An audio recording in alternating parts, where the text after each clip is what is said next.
Hello, everyone. Good afternoon, good evening, good morning, wherever you're watching me from around the world.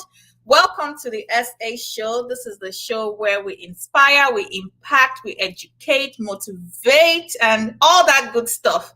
Today, we will be talking about the power of a connection. But before we get started, I see you all online. Thank you for joining us. Leave your name in the comment box and also your location so I can give you a shout out. And please share this video online with your friends, share on your status, share on Facebook, Instagram, or any other social media platform that you have access to. So I would love to read from you. Thank you. Yes, Shakira Eletu. Yes, welcome, welcome, welcome. Yes, those are my people. Yes, Shoboye Jotoli Lokwe. Good evening, good evening, good evening. Good evening, everyone. Lawal Ololade, good evening. Thank you, thank you, thank you. Thank you, everyone, for joining. Today we have the award-winning, when I say award-winning, let me say that again. Today we have the award-winning Michelle Snow, and we will be talking about the power of a connection. You all know that you want to go to greater heights, you need people to take you there. You want to achieve anything, you need people to help you with that. Even something as simple as going back to your college to get your transcript, you need someone to help you. So we need to learn how to connect with people, and Michelle does it so well. I'm telling you, she does it so well, and that's why I brought her in today so she can share some special tips with us. So if you have shared this video, just put it in the comment box, say shared, so I know that you've shared. And do well to follow me on Twitter, Facebook, and Instagram at Shewakinlotom. Also, as we are going on this program, I want you to do one thing. If there's anything, any catchphrase that you love, just tweet it out on social media. Tweet a tweetable moment. Use hashtag SA Show. Be part of the conversation. So if you have a Twitter account, make sure you're using that right now. So without wasting any more of your time, I'm going to bring in Michelle. Hello, ma'am. I'm over here tweeting and twixting and awesome. Trying to share. Awesome. It's so nice to have you on the show, and thank you so much for accepting my invitation. How are you doing? Well, I am, first of all, people don't have to like you. People don't have to love you. People choose to. And so when anybody chooses in their heart to think positively of me and to decide that they want to share what I have on their platform, we should never get so successful that we stop being grateful that we're on the hearts and minds of the people. So thank you for having me today. Awesome. And thank you for accepting my invitation.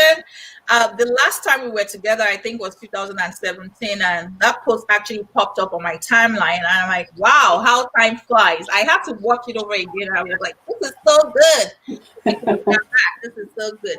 Awesome. So we're going to get started. Michelle, I know that we have people watching you right now. I see Cynthia Ogundeju from the UK. So you have people from the UK, you have people from Lagos, Nigeria, and we have people right here from Philadelphia, USA.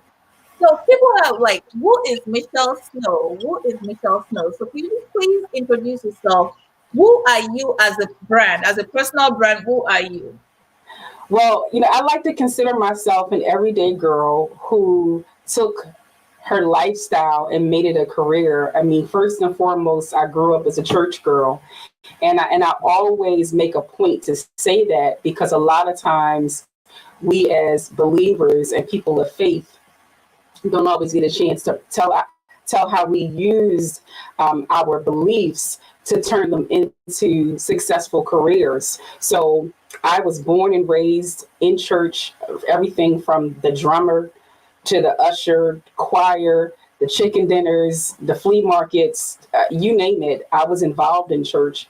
I learned how to get my public speaking skills in church because I was in charge of the announcements.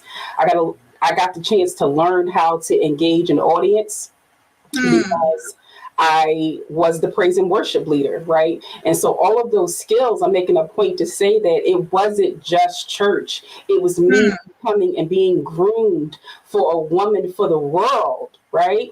Wow. It happened to start in the back halls of a little church with 20 members, but I was being prepared for you today. And I went into corporate America, got Yes. more skills. Yes. And here we are. I've been in business now it'll be 8 years in February. Amen. And you're doing excellently well. Thank We you. are all so proud of you. Thank Well, you. so church was your training ground. All that effort didn't go to waste after all. So if you're watching us right now and you're a church girl, know that there's a light that is still coming on. You are already a light where you are, but there's a brighter light that is still coming on. You have greater opportunities ahead of you. So Michelle, you said you worked in the corporate world. I would like to know, I know that you were laid off. What were the circumstances that led to that laying off? I was laid off and fired, so it was a So back you to were back. laid off and fired. Oh Double yes, competition. yeah, it was a That's 1-2 double punch. now. So I worked my dream job, seemingly my dream job in corporate Seemingly. America. Okay. Yeah. And I just say it that way because everything that I love to do from a tangible perspective, I had Yeah. it in this corporate position. I had the position, the Mhm. title, the credit card. I traveled. We did training and development. Mhm. I had learned to overcome the biases and the racism that I experienced being the only, right? The only. Only. Yes. I know that too well. Exactly. So I had seemingly learned to overcome that, but nevertheless, I still had some conflict in my leadership team. Now, some of Mhm. it was my fault. Okay. Some of it was my immaturity. It Hmm. was my own biases. It Hmm. was, quite frankly, just a poor outlook on life. And Hmm. so I went to corporate America with false teaching. And Wow. it wasn't malicious false teaching, it was just simply false teaching. So my community and my Mhm. personal tribe taught me, go in, work hard, because those white people will not protect you. They'll Mhm. never respect you. You Hmm. gotta always be 10 times better. You gotta watch your back. So I went in With to that a mindset. Right. I went in with full of biases, prejudice, poison, and then arrogance. Because Hmm.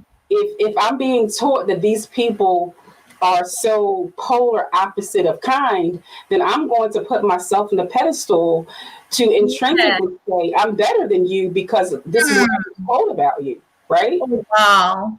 But that came with a double standard, because while my heart felt like I'm better than these people because they're savages or they're not kind, I was the Mhm. least educated on the team.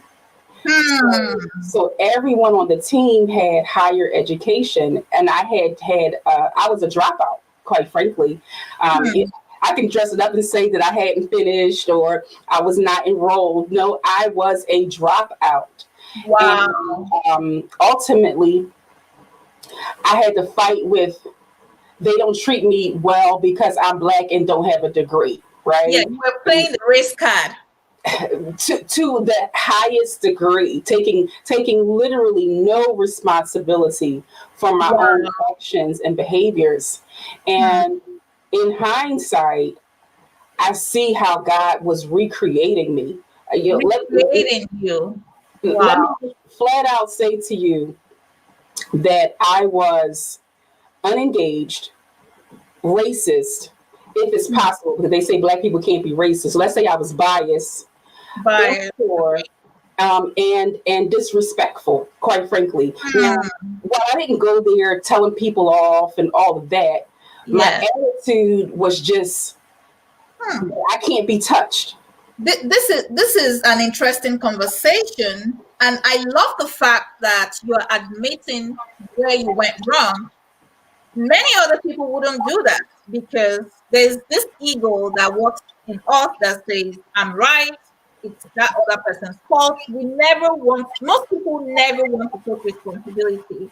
And it just warms my heart to hear you taking responsibility for where you erred, even though grace was at work in your life. Because I want the queen on the line. I want the leader on the line who Mm-hmm. is frustrated at work, who Hmm. feels unfulfilled, Hmm. who who is confident that she is giving it all she's got. But Hmm. those people are mistreating her. Those people won't give her a chance. They look down on her. They ostracize her. From an external perspective, you are Hmm. right. From an external perspective, you are right.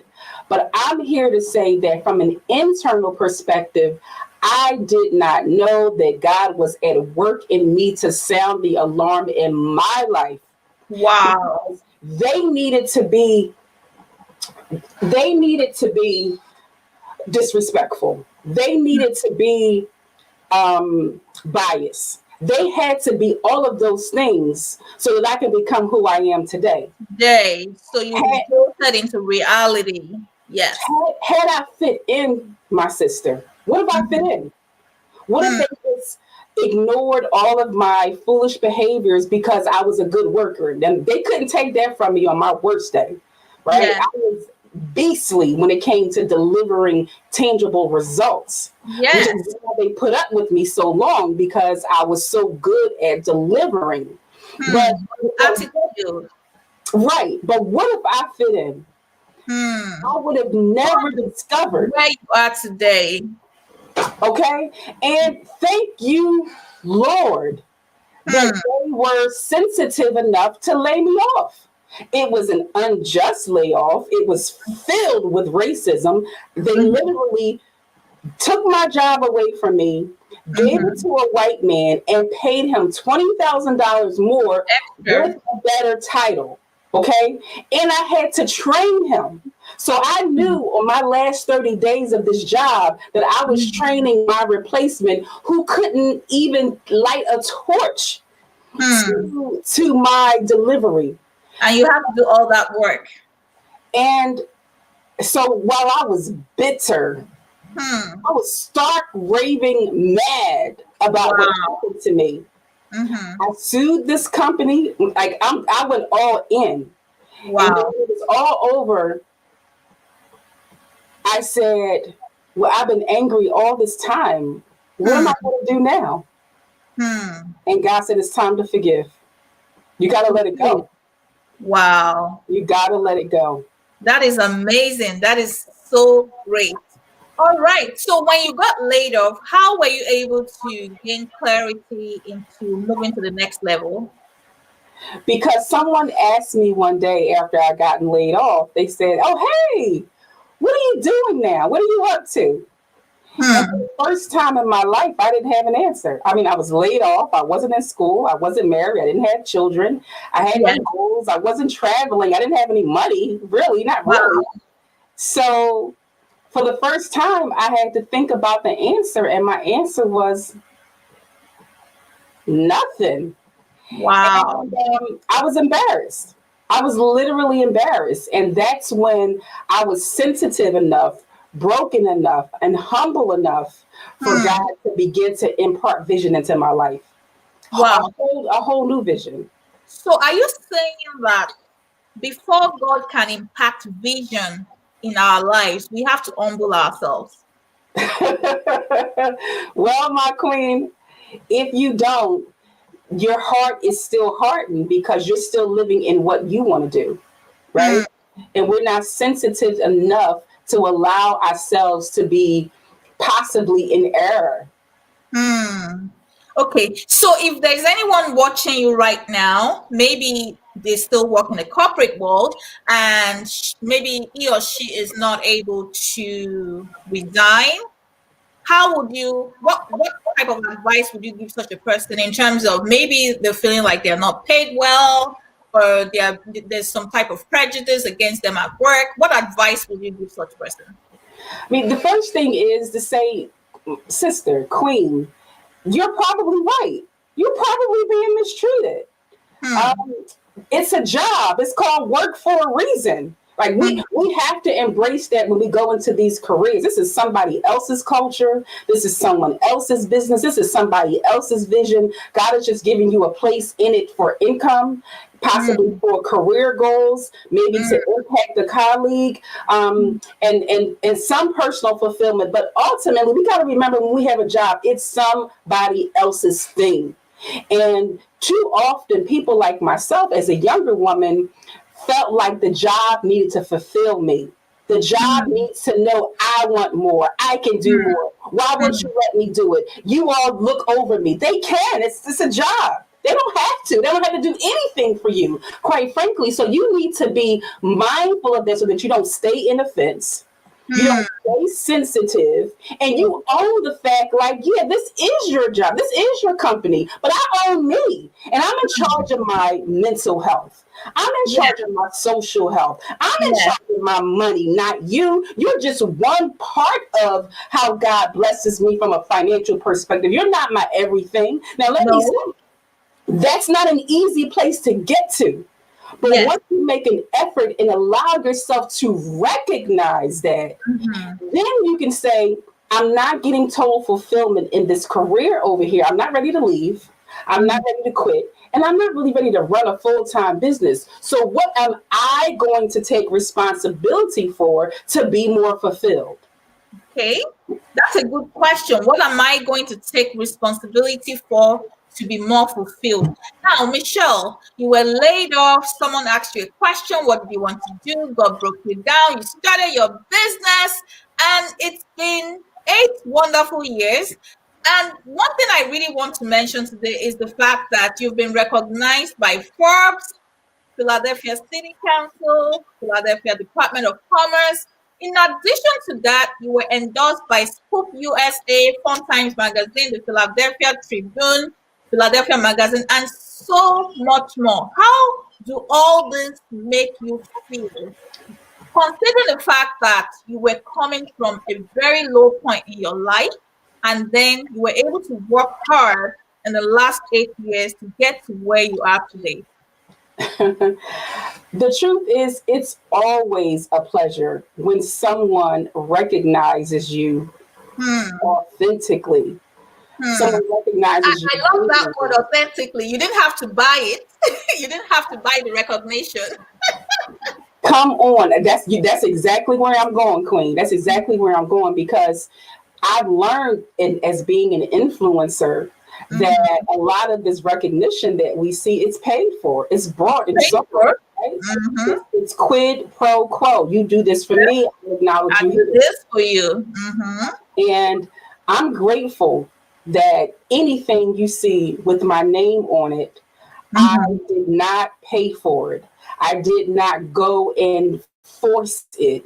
It came to me through a recommendation and through some genuine experience. So it gives me great pleasure and gratitude that God saw fit to touch the hearts of the people to fulfill me by saying, yes, you do. I said, do. We're going to acknowledge you. We're going to give you back some of that strength that you poured out through this acknowledgement, through this recognition.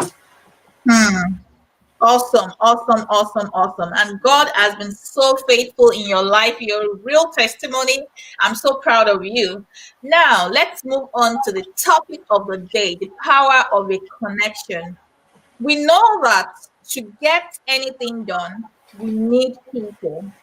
But sometimes, maybe because of past experiences, we don't realize, or maybe because of past experiences, some people tend to isolate themselves and say people cannot be trusted. So I want you to tell us today what power is there in a connection, and then I have a follow-up question to that, but I don't want you to mix it up. So what power is there in making a connection? Well, you talked about that isolation, so I got to go right there on that. Okay. I'm not sure if anyone has ever heard or been a part of my series it's called the moth impact. Okay. And I talk about the fact that a moth and a butterfly are seemingly like fraternal twins. Okay. A butterfly goes through their cocoon and their growth process above ground and in light and on trees. And so when he finally comes through and bursts through that skin, that butterfly is beautiful because it's had access to the sun and the radiance and the beauty of the earth. Okay. A moth, on the other hand, once it's finished its caterpillar state, it is getting ready to go back into the cocoon in order for it to get its final development. The moth oftentimes goes into the dirt. And so my question to people is, why does why does a butterfly stay above ground and finishes its development in sunlight? And why does the moth do something weird, like go in the dirt to finish growing, right? And so I believe that the moth probably goes through a lot of the pain that most of us go through. Here, you're on your back, you're crawling around, you did everything right. Maybe another bug tried to eat you. The weather was cold. Nobody promised you it was going to take this long. You're tired of waiting. The trees are growing. The roses are doing their thing. And you still fat, just, oh, here, a little bug running around. Oh, God, what's going to happen? I'm sick of it. I'm just getting out of here, right? The moth goes underground, finishes the development, and the challenge is when the butterfly is finished, it's beautiful, right? It's colorful. Yeah. I don't know when's the last time you've seen a moth, but they're scary looking, right? They're dark brown color. Yeah, good. Yeah, I'll rather be a butterfly. And the only thing you want to do to a moth, quite frankly, is kill it. You have no interest in keeping it around. Yeah. So this is what happens to us in our growth to ourselves. What happened in your process that terrified you so or broke you so that you decided to isolate yourself, to go in darkness, to go to a dark and to a dry place? Now you're back above ground, like, okay, I've been down there long enough. That doesn't fit me anymore. Let me do something different. Well, now you're kind of weird because now you haven't had chance to develop your social skills. You haven't had a chance to develop your appearance. We don't know you because we haven't seen you. And then you're saying, well, I'm here. Give me a chance. But you're the strange one in the room. What have you been doing so that you're likable, that people are drawn to you? You've been in the dirt. Nobody wants to be around that person. Yeah. So all of us have to take responsibility for, how am I showing up? How am I showing up? Wow, that's a critical question because, yes, like you said, you have to position yourself in such a way that people are coming to you. And before people can come to you, it's like you're a magnet. So there has to be something in you that is attracting them to you. Okay, great. Thank you. Now, my other question is networking. I know networking is the art of meeting people, making connections, building that connection. And I know you're great at it, but not everyone is great at it. What would you recommend? Because it's nerve-wracking to walk into a room full of 20 to 30 people trying to introduce yourself.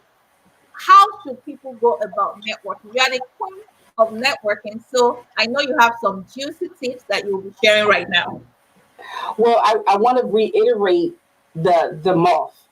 Okay. So when you walk into a physical room, how did you present yourself? Because whether we like it or not, people are going to remember what you look like. Were you the cuckoo that came into the room with an extreme outfit on, some extreme makeup, just an extreme appearance that you thought, I'm going to stand out, like this is going to really get them? But once again, like the moth, you just showed up weird. You just showed up somebody like unapproachable. And when people are networking, we're in a herd mentality. No one wants to be an outsider. No one wants to be out, like on the outside looking in. So if you're the one in the group that looks weird or odd or off or cuckoo, or your energy is not professional and warm, people are going to run from you. And that's the first thing. How many times have you been in a room and someone was going to approach you, but they were just off, right? It was just something about them that you just shied away from. And so take ownership of your social energy, your Energy. emotional. Mhm. But some people say that they don't have high energy. So how do they balance it? Because energy is a big topic. Like I am attracted to people with high energy, but some people just say, "Well, I don't have energy. It's not my fault. It's just something that they seem not to be able to control." Well, I think people misunderstand the truth about energy. We all have it. It's just a matter of how we utilize it, right? Some Mhm. people choose to exhibit a behavior of great being very demonstrative, like Hmm. happy or bubbly, or someone who's outgoing. Yes. But that person doesn't necessarily have more energy than me. Mhm. They don't exude more than me. They're just using it differently. Hmm. Someone else can be just as alluring and just as Yes. attractive and have the same kind of energy, but it's maybe more poised. It's Hmm. maybe softer. Everybody cannot and should not be Michelle Snow. There would be a very dull, overwhelming world where everybody's on popcorn on level 10. That's why God made the body of Christ, right? I'm over Mhm. here throwing bombs. I'm over here shaking bacon, but I need a queen over there who is watching, who is Hmm. thinking, who is purposeful, who is more softer, because we need each other for the balance. So in networking, your spirit, your essence, your mindset, all of that is a part of your energy. The next thing is don't, my clothes are falling apart over here in this live TV, right? Yes. Don't be the one who is so immature, thirsty, and greedy that you walk into the room with one purpose in mind. How can I get this money? It has to be reciprocity. Because when you go in with the thirst trap mindset, you run the risk of getting what you asked for. The Bible does tell us that money answereth all things, but is the answer good for you? Is the answer healthy, right? And we take these messages out of context. You want to walk into a room of where how can I get reciprocity? Who can I Hmm. get with? God, who in this room am I here to serve that I may be able to get reciprocity? Who in here is a divine appointment for me? Who here is an answer to a solution that you put on my heart, right? Because Hmm. that will make room for you and turn that connection, that divine moment into a profit. But when you just go in for the tangible, I'm gonna get the Yeah. money. Money is a beautiful thing, but the love of it is where people go wrong. And I gotta say this one thing, and I'm gonna stop. This is really important. Bernie Madoff, for those of you, most people in the world know who Bernie Madoff was. He was a scam artist, and he was able to extract a lot of money from a lot of innocent people over a long period of time, maybe 30 years, if I'm not mistaken. And Wow. someone like Bernie Madoff, he ended up going to prison at the end of his life. His son committed suicide. Oh, His wow. name is completely tarnished, and it just went to hell in a handbasket. But Hmm. I'm bringing him up because Bernie did not go into business as a thief. He did not Hmm. go into business as a scam artist. He Okay. went in just like all of us. Just Just like trying everyone to of us. Yeah, just trying to make it. And he learned very early on that sometimes it does take money to make money, right? Yes. And so what he ended up doing was kind of robbing Peter to pay Paul. Like, okay, let me just take this little bit of money and put it over here. And Yeah. he did that a few times. It wasn't working. It wasn't working for him. He still needed more to get his vision out the ground. And I know a Mhm. lot of you feel it. Like I've taken from here, I borrowed here, I've done this, I've used my credit, I'm just trying to make it happen. I'm shuffling things around. Bernie did the same thing. So Bernie had the bright idea to just lie and get a pot of cash. Now, Ooh. the problem is Bernie didn't fix his first mistake because Hmm. he could have made that mistake and fixed it and never did it again. The Hmm. challenge was it got good, it Yeah. got easy. And this Wow. is what I wanted you to let me stay here for a second. When it got good and when it got easy to him, he Mm-hmm. looked more successful. These appearances are very important. He looked more successful, right? Mm-hmm. And so he had gotten so good at scamming people and looking successful that he tried to finally, years later, to stop because it was just ridiculous. Yes. And someone says, well, can I give you $100 million? Ooh, that's a lot of money. That, right? And he said, no, I'm not doing it. I'm done with it. You missed it. Yeah. Then he said, well, how about if I give you $200 million? Well, no. Like, I'm just not doing it. They ended up offering him $400 million. And he couldn't resist it.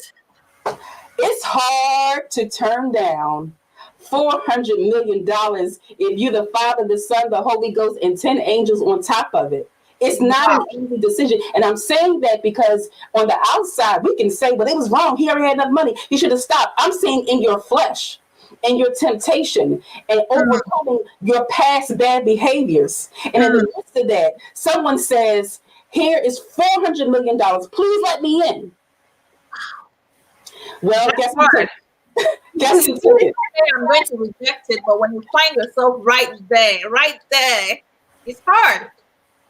So, Queens, our job is to never let our mismanagement, our errors, our mistakes get us to a place where we can be a complete insult to our whole legacy.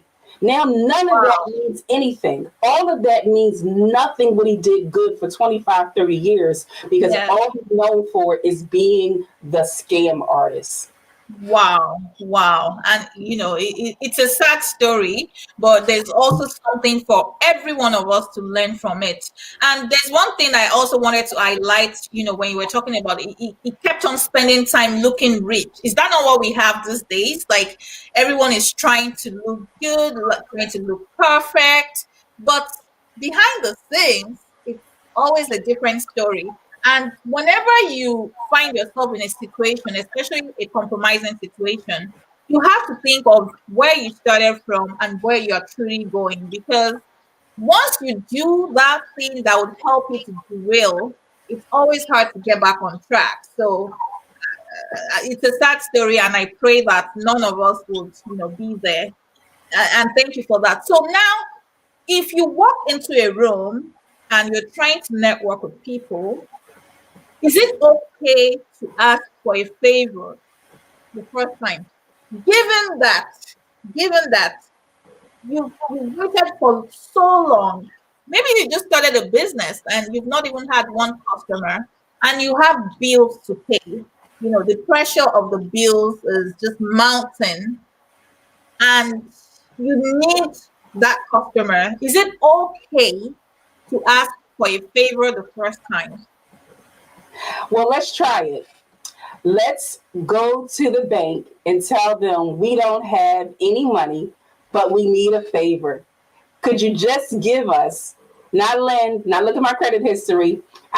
I'm going through a hard time here, bank. I know you don't know me, but can you just let me have $10,000?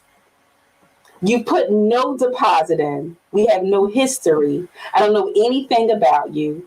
There is no trust, but yet you're willing to ask me for something. Go to the ATM, put your card in, but not have first put some money in the bank and you tell me what happens. It's going to bring back to you. Say it again.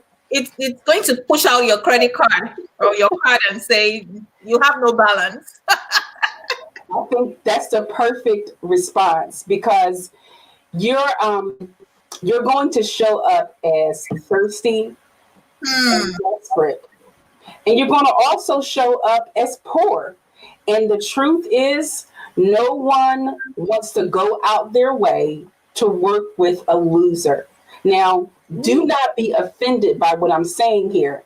I'm saying the appearance of what feels like a loser, not that in your heart or in your spirit or that God created somebody less than. That's not what I mean. I'm saying from a physical perspective, you're thirsty enough, desperate enough And Hmm. you're blessed enough to open up your mouth and immediately exude your problems and ask people to help you before you've made an investment into their emotional life, into their Wow. financial life, into their social life, and then you expect them to just do it, like you're Yes. completely in violation already from the gate.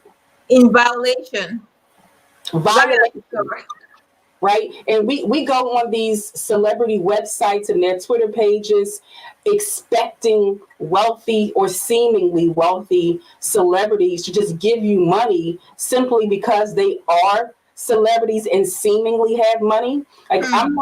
I'm not necessarily a true blue fan of Cardi B, but I do like the fact that she says, why are you all in my inbox every day asking me to buy you pocketbooks and asking for my money? Like, what makes you all feel like you're justified to do that? You're Now, entitled. one reason why they feel justified is because she flaunts it. She flaunts it every chance she gets. Look at my car. Look at my house. Look at me. I want that money. I want that money, right? And so their thing is, you got so much of it, you should be able to easily share it, and I want some of it, right? Hmm. So we have to be mindful for those of us who have something. How did you show up? How did you show up that people just going to go and just start asking you and expecting you to give to them? And on the flip side, people don't want to give to people who are thirsty and beg because it just makes you feel dirty, right? And I'll stop here, Queen. Let me just say this last piece. Who out here has ever been infatuated or in love? Okay. Or has someone been infatuated or in love with you? So when the guy keeps calling and texting and following you around, there's just something about it that just gets yucky. It's like, oh, he gets on my Yeah. nerve. Stop Ew, this. he just want me too bad. It just makes me feel disgusting. I can't be with this guy, right? He looks too desperate. He might Mhm. be the perfect guy for you, but there's something about the energy and his desperation that he's put on you that you're completely turned off. It's the Yes. same way in business. It's the same energy. Hmm. It's the same energy. Wow. All right. You're giving it to us hot. If you're just joining us, this is the SA show. We're going to go on a short break right now, but don't go anywhere. Stay tuned.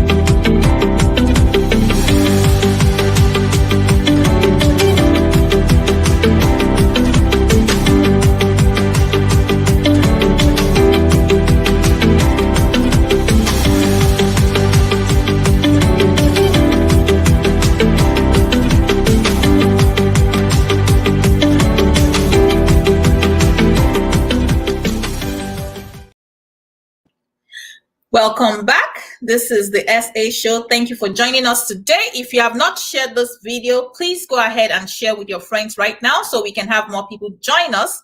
Today, I've been talking to Michelle Snow. She's an award-winning platinum coach. Oh, you need to experience her for you to know exactly what I'm talking about. So make sure you're taking lots of notes because to get her was not easy. All right, Michelle. Hey there. Welcome back from that short break.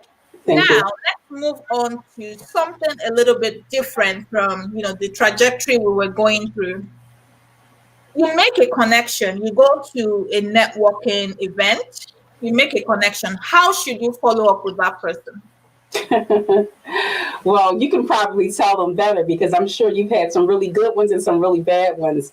Yes, And so I'm probably speaking your language with this. yes. Certainly, email still works. And one of the reasons why you want to do email is because you want to make sure that you put that contact in your database. So Okay. email is a two-headed tool. One is it gives you accountability to make sure that you've got the proper contact information, put it into your system, and you put in notes to remind you of who that person was and the connection. Because the most awkward thing in the world is when someone calls you and you're expected to know who they are. And I Yeah. mean, for me, I'll see like it's ABC Lewis on my phone. I'm saying, wow, I saved the number, but who in the world is ABC Lewis? So I have to put them on hold and say, oh, just one moment. Look through my notes and go, oh, I met him at the 213 event back in 2015. Wow, okay.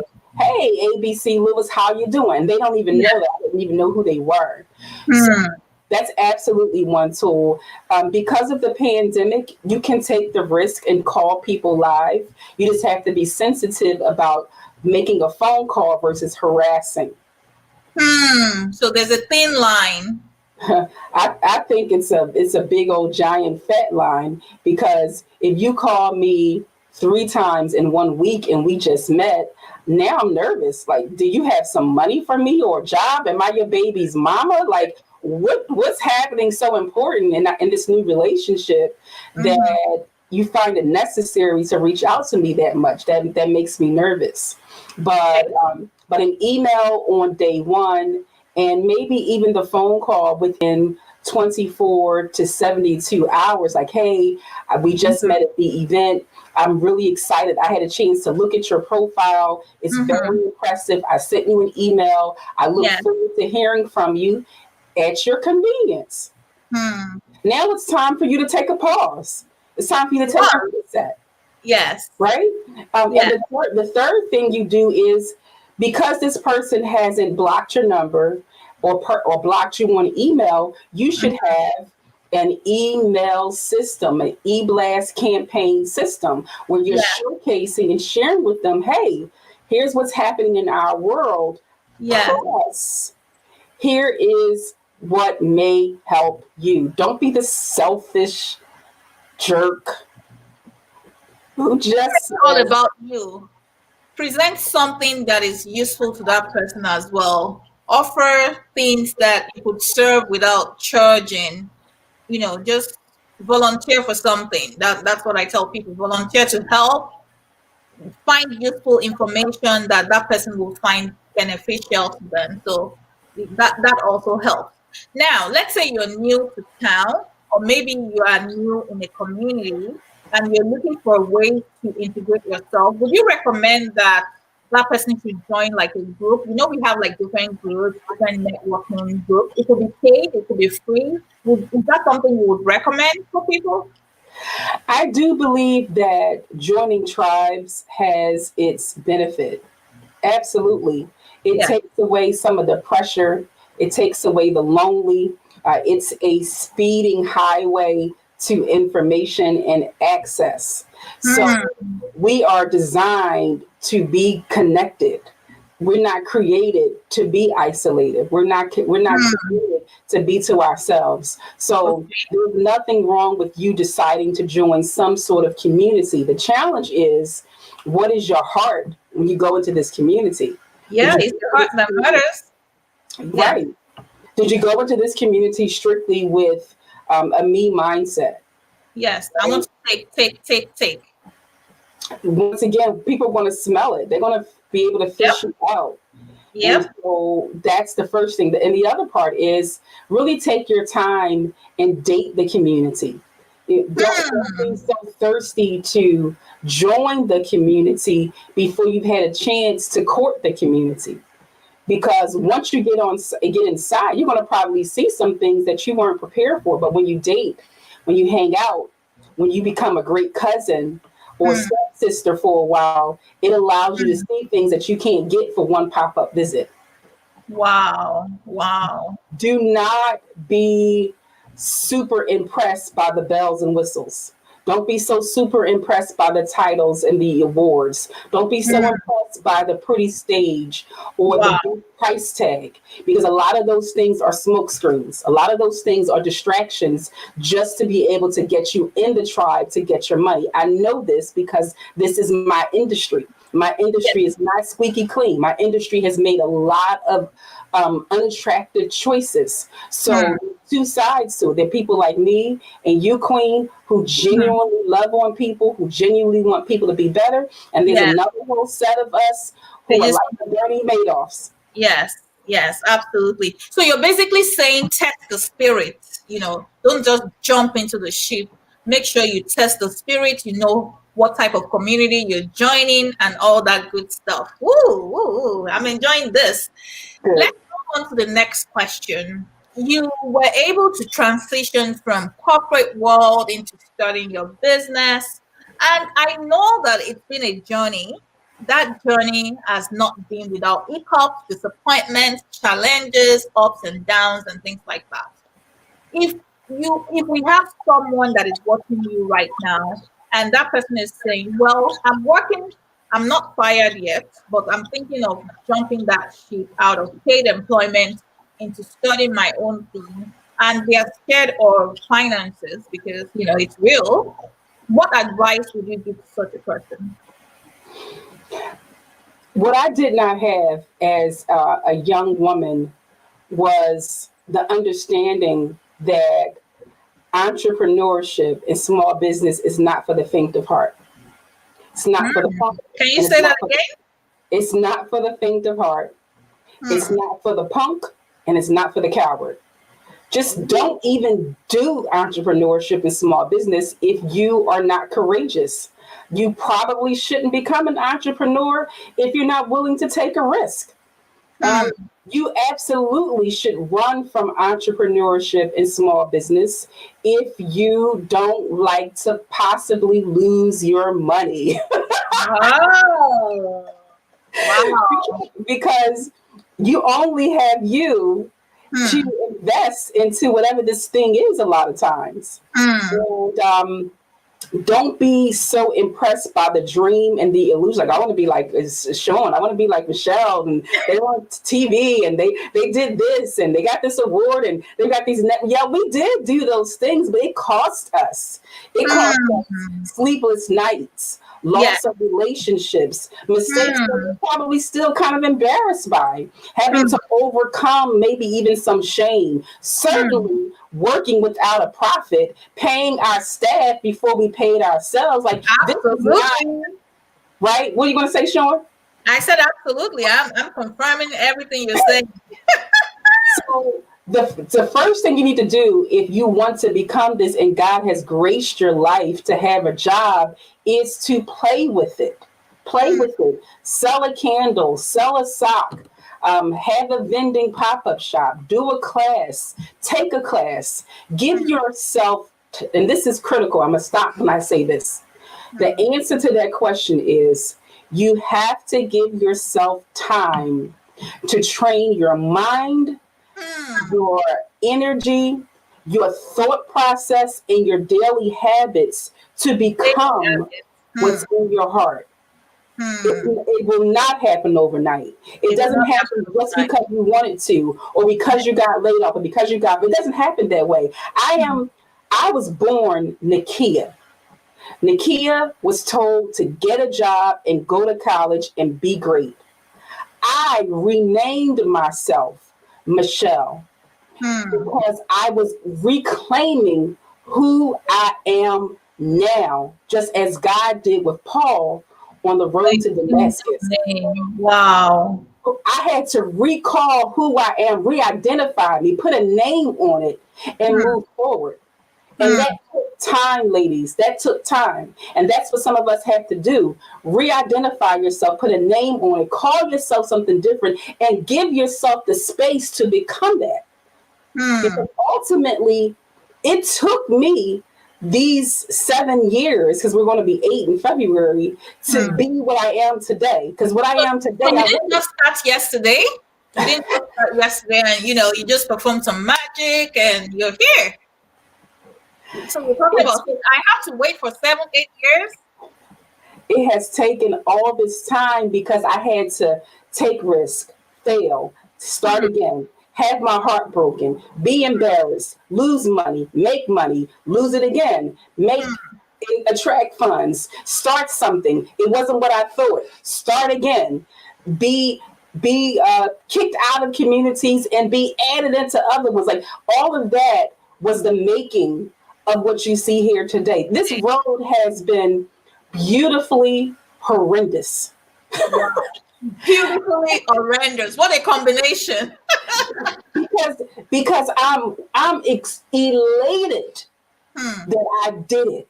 Like I am so fulfilled, my sister.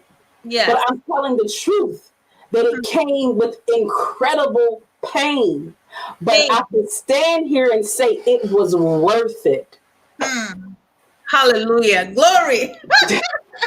Thank you, sis. Thank you, thank you, thank you. This is great. I want to read some of the comments that people have been leaving. So Mercy Ferreira said, don't throw away your values. Lawal Ololade says, a lot of learning. Regina Okon says, shared. Shoboye Jotolu Lokwe says, we're designed to be connected. We're not created to be isolated. Absolutely. Regina says, entrepreneurship and small business is not for the faint of earth. Shakira Eletu says she's learning a lot. And yes, that's it. That's it. Thank So, you. Thank yes, you. thank you for all that you've shared. Now, I know that you've spent 7, 8 years on this road. It's been an amazing journey filled with ups and downs, disappointment, and all of that. But looking back now, I want you to take a look back to 7 years ago when you started. If you had the opportunity to turn back the hands of time, what would you do differently? I would have learned on day one how powerful and necessary passive income is. All right. I don't know. You guys, are you hearing that? Can you type that in the comment if you heard that? You would have learned from day one how how important How important and necessary it is to have passive passive income. income. And when you say passive income, what does that mean? Well, I focus on being a live, excellent deliverer. So whenever Michelle Snow showed up, showed up right, amazing, incredible. Okay. And kudos, right? I've mastered that. But Mm-hmm. I never understood early on, Michelle doesn't always feel like showing up. I don't That's always feel like this. I mm-hmm. have days where I don't want to look at people. I don't want to hear from people. Don't call me. Don't knock. Don't text. Don't tweet. I don't Mm-hmm. want to be bothered. Either Yes. I'm not feeling well. I'm Mm-hmm. emotionally spent. I'm socially spent. And Mm-hmm. I'm saying this with transparency because some of you are ashamed to admit that sometimes you don't want to be bothered. You don't want to show up. You need a break to decompress. So Yes. when those moments happened in my life, that means I'm not working. So if I'm not working, I can't generate income. But had I understood that business means balance, so Mm-hmm. one side you show up well and you present well, but in business, it should run 24 hours a day. Ooh, it should run 24 hours a day. So you should set up your business in such a way that whether you're showing up physically or not, you're making money. You got it. You have a place and an opportunity where your business still is effective. And when you Mm, do what I did, which is only focus on your live delivery, you yes, put your business in a very compromising state because yes. now, number one, you're not taken seriously by the next level peers because the next level peers have mastered that. They Mm, understand that business is not a hobby. It's not just your ministry. It's not just your thing to do. It's the livelihood for yourself and those who are attached to you. People are depending on you to be savvy with money. They're depending on you to be savvy with knowing how to attract and to build wealth so that they can have jobs, they can have contracts, and they can have quality goods. So even though I'm a coach, some people say, well, I'm a speaker, I'm a coach, I deliver trainings. Okay, passive income means your books, your downloads, right? Yes, your courses, your online courses. And you should have products that don't expire. I'm a motivational coach. I'm an inspirational coach as well as a business coach. So why don't I have oils online where when you're studying, when you're meditating and praying, you can smell the sweet scent of lavender to relax yourself, to get prepared to engage. Don't be afraid to do something that's out the box. This is business. So there has to be something that constantly runs so that people can have a part of you all the time. All the time. Wow, this has been great. I don't know about you. If you are still watching us right now, just let me know if this has been a valuable session for you to attend. Do you think this is well worth your time? Let me know in the comment box. I'm going to read some of the comments. So Bola Akingbeni says power of passive income. Yes. Rhoda Gabriel says give yourself time to train your mind. Absolutely. Regina Okon says, I would learn from day one how important and necessary it was to earn a passive income. Absolutely. Now, Michelle, if you were to define what it means to be successful at work and also in life, what would that definition be? That external success is secondary. It's not first. And Americans have a real hard time embracing that. Americans are so focused on external success. How I look and how I show up is important, but it's not first. Because in your heart, if you don't feel like a winner, if in your heart you don't feel fulfilled, you can be the wealthiest person in the world and still be the most miserable. So success first starts within your mind and your heart. Am I doing something that God would be proud of? Am I doing something that in 100 years, when people are telling my story, that it's something that I am proud of? And then secondary, success should be tangible. You should be able to measure it with some things that bring you joy. Because God says that we should have abundance. He said it. So the thief may come to steal, kill, and destroy, but I have come that you may have life and have it more abundantly. So there should be a balance, but it should be internal before it's external. Amen. Success should be internal before it's external. There you have it, people. What else would you like to say, Michelle, before we call it a day? I want to say that continue to be connected to people like this queen who is hosting this podcast. What I love about working with you is that you don't play. You are no nonsense. And sometimes it ain't always pretty how you say it, but when you say it, you mean it. It's with love because your goal is excellence at the end. And you just don't tolerate anything less than that. And so people sometimes have to come out of their feelings and understand the trajectory of where the person is coming from. Too often people are sensitive, like, oh, this person's too tough, or I like how they talk to me. When people honestly have love for you, get past your little emotions and get to the big picture. Stay connected to this queen because I promise you, it's not that she's already not somewhere because she's already a bad chick, but she's going even higher. So stay connected here. Thank you so much. I'm really grateful to you. And thank you everyone for joining us today. Remember, if you have not shared this video, share with other people so that they can be a part of something beautiful, something beyond every one of us. And until next time, I'll say be exceptional, be intentional, and be on point. Bye.